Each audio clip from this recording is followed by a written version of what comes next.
Martin Chawla ஆங்கிலத்தில் எழுதி அருட்திரு Joseph Kennedy அவர்கள் தமிழாக்கம் செய்த இறுதி தீர்ப்பு வாழ்வின் நூலும் மருத்துவரின் சாட்சியம் என்ற புத்தகத்திலிருந்து வாசிப்பவர் ருஃபீனா ராஜ்குமார்.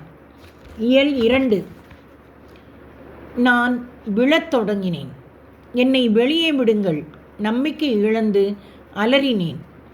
அறுவை சிகிச்சை அறையின் சுவர்களின் ஊடாக நான் சென்றபோது ஒரு இருளுக்குள் குதித்து தேன்கூட்டை போல இருந்த சிறையின் அறைகளில் நுழைந்தேன். பல்லாயிரக்கணக்கான மனிதர்கள் அங்கே இருந்தனர். நான் உள்ளே நுழைந்தபோது இருந்த ஒளி நான் கீழே செல்ல செல்ல மறைந்து போனது. நான் இருந்த அந்த இடத்தில் மிகப்பெரிய ஒளி இருந்தது. அச்சிறு அறைகளில் இருந்த மக்கள் சூரியனைப் போன்ற ஆடையில் நெருப்பைப் போல பிரகாசித்து வெண்மையாகவும் அழகாகவும் இருந்தார்கள். இறந்து போன என் தாயை அந்த அறைகளில் பார்த்தேன். அவரும் அவருடைய ஆடைகளும் ஒளிர்விடும் சூரியனைப் போல ஒளிர்ந்தன. நற்கருணையின் ஆன்மாக்கள் எவ்வளவு அழகாக இருக்கின்றார்கள் என்பதை உணர்ந்தேன் என்று நான் அடிக்கடி சொல்ல காரணம் என்ன தெரியுமா? என் உடல் எரிந்து உயிரற்று கிடந்தபோது என் அறிவை கடந்த ஞானத்தை பெற்றேன். அந்த ஞானத்தில்தான் இவற்றை எல்லாம் உணர்கின்றேன். ஒரு நபர் நம் ஆண்டவரை அருளுடையாள இயேசுவாக நற்கருணையில் பெற்றுக்கொள்ளும் ஒவ்வொரு முறையும் அந்த ஆன்மாவில் உள்ள ஓட்டைகள் அனைத்தும் கடவுளின் செம்மறி இயேசுவின் தசையால் மூடப்பட்டு இயேசுவின் இரத்தம் அவைகளுக்குள் பாய்ந்தோடும்.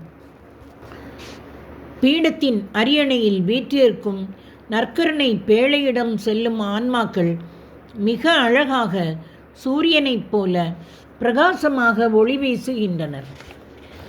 நான் தொடர்ந்து கீழிறங்கி போய்க் கொண்டிருந்ததால் என்னால் அங்கே தாக்குப்பிடித்து நிற்க முடியவில்லை.